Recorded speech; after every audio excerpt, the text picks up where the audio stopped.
We're here in beautiful Tower Grove Park. I'm very happy to be able to spend some time with a St. Louis area icon, known not necessarily for martial arts, Tai Chi, your music background as a musician, but in bringing music to everybody over the airwaves through the radio, Rich Dalton. And is it okay to call you Radio Rich? No, call me Mr. Sir, your lordship. Mr. Sir. We've gone down some roads together over the years. Yeah, for sure. Which is great, and Worked I'm glad. radio together. And we still do. We still have some connection. Wonderful Sunday evening show, which I think in the past was always near and dear to my heart, and I know to thousands of others, was the Seventh Day. And you have a new version of that now where you just do like one side. Well, this is more like, what you're talking about is my show on 93.1. It's from 6 until midnight, and it's called Radio Enrichment. Yeah. And it has more in common with Sunday Morning Classic Show, which I started in 1983. Okay. Because at the Seventh Day we played albums. We do play in the 9 o'clock hour an album side. Okay. Just a side, not a whole album. But the rest of the show is devoted to what I call close listening. Most of the time, you're not always listening to the radio or the music full up. And the way you program, I'm on 7 to midnight, Monday through Friday, and the music I pick is a little different. Sunday nights, though, I encourage people to sit down, settle in, and listen. What we're going for is these moments, everybody's had them. In the past, you may be sitting there by yourself or with the headphones on and maybe a little buzz going or something, and you hear a piece of music and wow. Yeah. Right, and so we're going for that because these days, now more than ever, people need a break. And the music is not necessarily all quiet and calm. We boogie, but it's getting into it and getting that full blast experience is what we're going for. When you say close listening, is it like you recommend like headphone listening? If you got them, yes. Yeah. Mm-hmm. The other thing that's interesting about it these days, I don't do the show live. And so it allows me to listen to my own radio show, and my wife and I, Patty and I, we have a ritual. We'll sit down I listen to Radio Enrichment too. And we'll sit in my studio, got a real nice set of speakers and stuff, and we'll crank it up, and it sounds great. Sometimes with a little volume, it brings out dynamics in music that you don't always get. I'm a vinyl guy. I've still got all my stuff from the 70s. I think there's a depth to it. You probably can explain it better than I ever could, but there's something about vinyl that I still love. I've approached this subject a number of times. If you're looking for sheer musical quality and depth and everything, vinyl's not that good at all. But what you're hearing, and I don't try to dissuade people from vinyl, but what you're hearing a lot is the sound when you originally heard it and you fell in love with it that way. And that's valuable. Right. Because the problem with vinyl, which people don't realize, the needle is a microphone. It is a microphone. And as such, it picks up noise.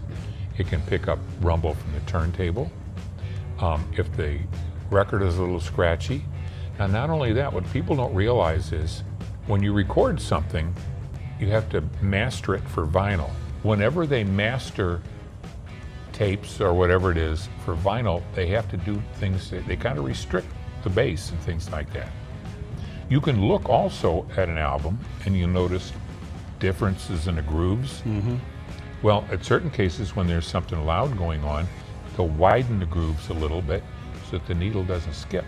Really? Yes. I didn't know. And you can tell in the quieter parts of vinyl, you can tell because the grooves seem a little closer together. One of my favorite trivia questions is always, on a standard 33 1/3 album, how many grooves are there? One. That's right. That's one long one. One long groove, yeah. I prefer the digitally recorded stuff now, but I have been listening and treating sound, all my life, and I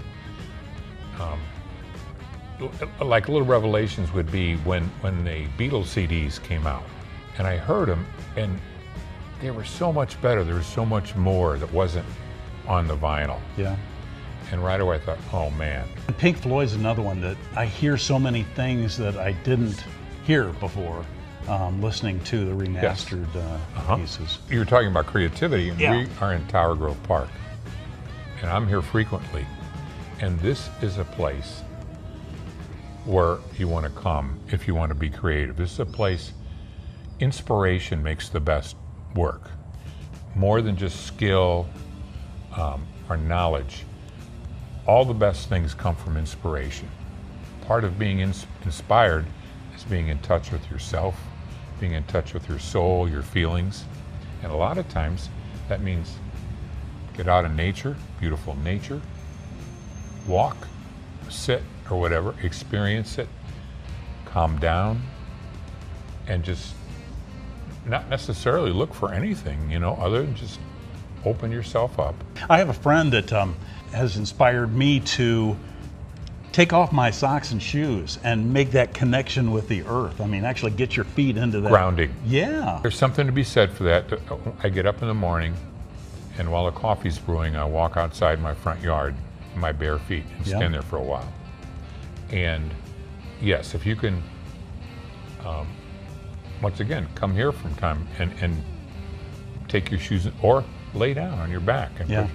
You mentioned Paul McCartney when we were on the way over here, and how he would say that a lot of times he found inspiration out of a dream, or things just came to him. Right, they'll just come.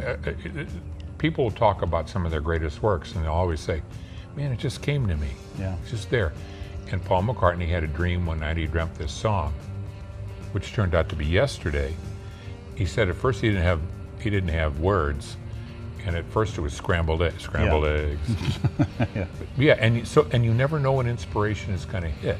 I find that as an artist, unfortunately, it may be a little ADHD or something, but I've got like 5 projects going at one time because something will inspire me, and it's like I have to do it now. I have to work on that now for a while because I'm pulled by it. Now, do you leave many of these projects unfinished? Try not to. I mean, I've Okay, got them all good. sitting out. They're all looking at me, and you know, I will get to each of them. Each one of them is well on its way to being completed.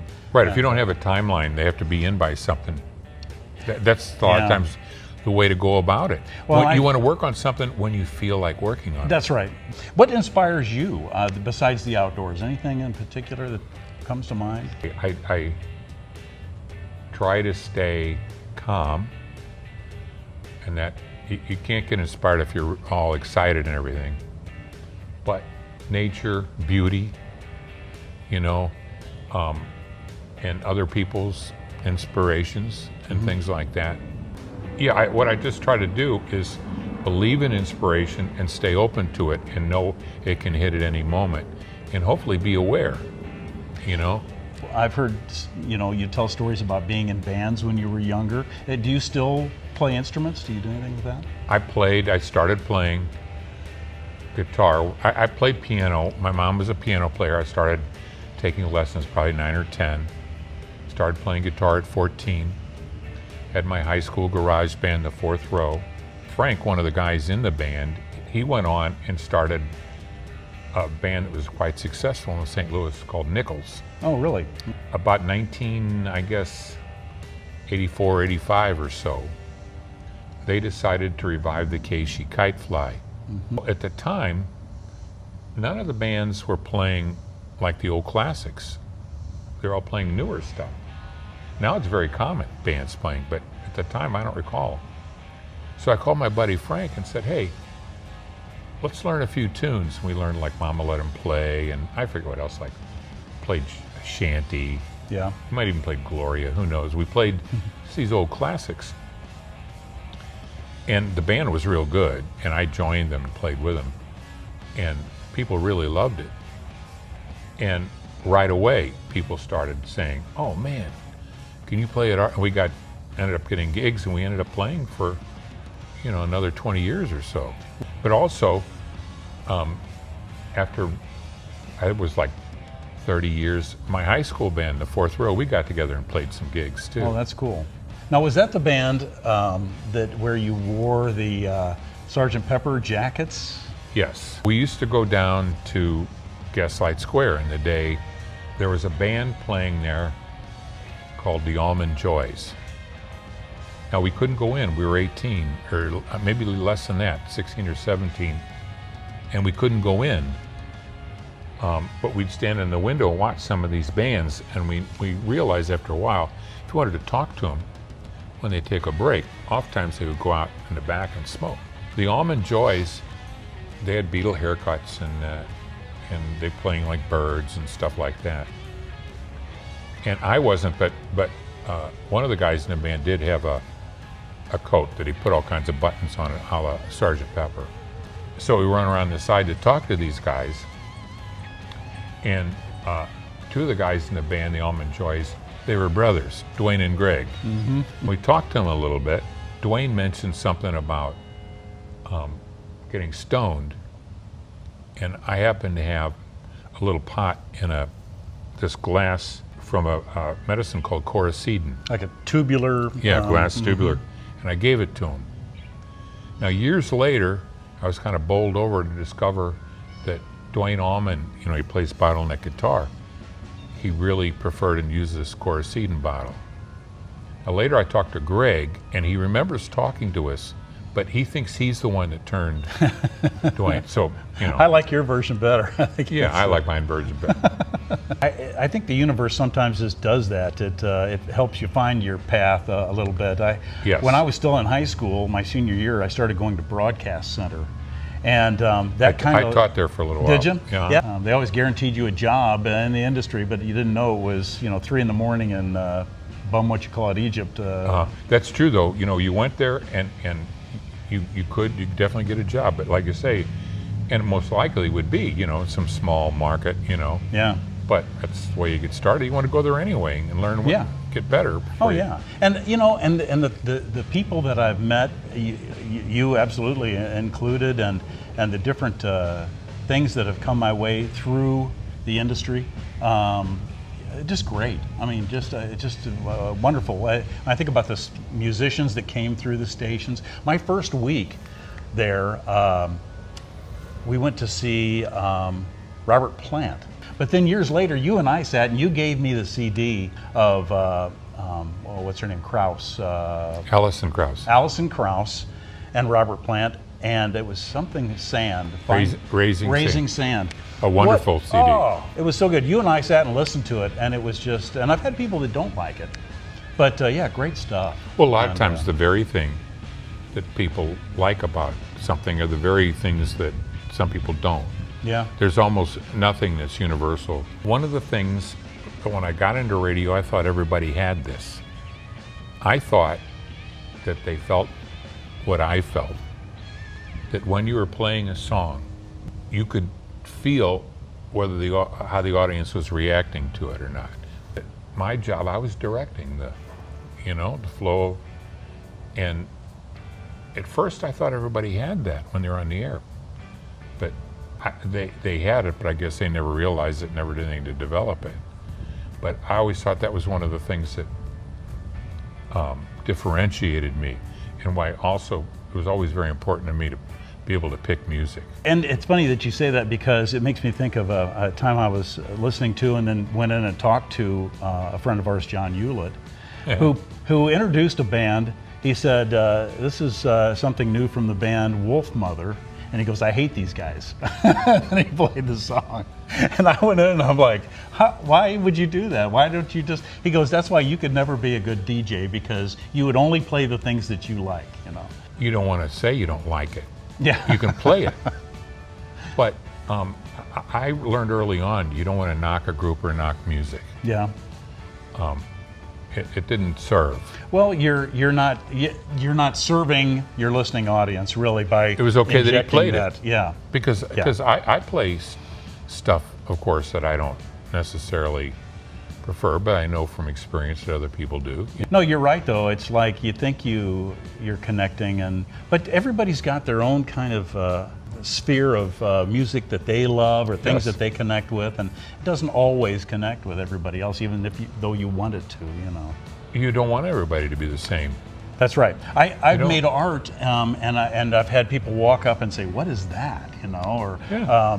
and then I've had somebody come up and say, "I love that. I Yeah. have to have it," and that's the person I'm making it for. You know, Yeah. I make it for me, and if there's that person also out there that also feels the same way, man, there's that connection for me. You used to read on the air too, in the wee hours, I guess, and went through Lord of the Rings, The Hobbit. The Yeah. Hobbit, yeah. It was the bedtime story, and it was KADI in about KADI. 71 or 72, and I was on overnight, and so I would read 15 minutes each night. And people really loved it, and they Yeah. really got into it. And this is funny, I finished The Hobbit and started Lord of the Rings. And at the time, the boss, a real character, a guy named Richard Miller, R.J. Miller, Oh yeah, Richard Miller. they wanted to put me on 7 to midnight. So I remember RJ said, "Are you still doing The Hobbit?" And I said, "Well, I started on Lord of the Rings." He goes, "Well, wrap it up." We're moving to 7 to midnight. Wrap it up. Now later on, I did it again. For a while I was at a station called KSD, and I did do it in the evening, and people really got into it. Yeah. I got to ask you about AI, which you know, it's pluses and minuses, and it can always be argued. But I hate it for art. And there's music out there right now that it's like, here's the Beatles doing this, and it's not the Beatles, but it's AI, Yeah. and there are people that love it. What's your thoughts on that? I don't know. I have almost no experience with it. I'm aware of it. I'll joke on the air. I'll say, I use AI, actual intelligence, That's good. but I haven't heard a lot of it. And just like anything, it depends on how you use it. It's got its good uses and bad uses. Yeah. I know, like for instance, there are people out there that talk to chat bots. Yeah. And to me, but I've never heard it or seen it or done it, but it seems to me, I would never want to have a conversation with a non-feeling human being. You know what those people need Think. to do? Take their shoes and socks off and get out in the grass. Yes. Well, I do know that, of course, there are people that feel lonely. They feel on the outskirts of, they feel like there's a party going on and they're not invited. Yeah, yeah. And that's got to be tough. Is that fear of missing out? I think that's an actual thing. And I guess that they seek some comfort out of a chatbot. But like I say, I've never done it. I really have no experience. It's just thoughts, and probably, you know, at my tender age of 76, I'll never have to deal with it. Yeah, yeah. Sometimes there is a blessing to you know, getting a little bit older. Not too many, but there are every now and again. You know, there's something crops up. Well, here's something else about today. Human beings are going through the most change and at the fastest rate than I think any human beings in all of history. There's so much going on, and change, even when it's good, can be bewildering. Yeah. And so a lot of the craziness that is going on has to do with people are just trying to get used to all of this. Bewildering is probably the nicest way to put it. I mean, Yeah. I'm sure there's a lot of anxiety and angst and stuff that comes from it, just to the not knowing what's around the next bend. You know, it's And once again, when I'm on the radio, that's my role. That's what I'm doing. One thing is still the same, is great classic rock. yeah. And I play it and want people just to relax, to chill out a little. Well, this has been Creatives in the Wild with Radio Rich Dalton, who I'm very happy to call my friend. Same here, And Kevin. thank you for joining us today.